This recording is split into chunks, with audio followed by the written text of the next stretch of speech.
सुन मेरी बात सुन। गिनती कैसे गिनते हो? 1 2 3 4 ऐसे करना। हाथ भी ऐसे चलाओ, गिनती के साथ हाथ चलाओ।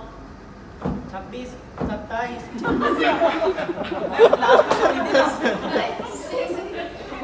मैम लास्ट छोटी वजह से स्टार्ट मैं लास्ट छोड़ के वैसे ही मैंने चालू किया। ये करेगा काम मैम इतनी चालू ऐसे नहीं होता है जैसे तुम कर लोगे। और जब ये CPR करते हैं ना, अपने कड़े वड़े घड़ी वड़ी सब उतार देते हैं, नहीं तो ये चुभेगा उसको भी और तुम्हें भी, कंफर्ट भी होगा।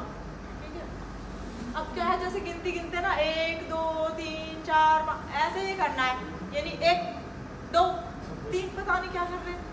1 2 3 4 5 6 7 8 9 10 11 12 13 14 15 16 17 18 19 20 21 22 23 24 25 26 27 28 29 30। तुम बोलो है कि स्टेप तो करो, इसकी आवाज बाहर तक आ रही थी होने की। हाँ ये तो बच्चे, और उसका अप डाउन देखना है इसमें आ रही है कि नहीं आ रही। ठीक है,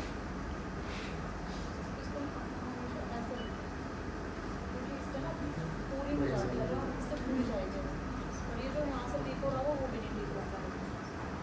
अच्छा, तो ये आज सब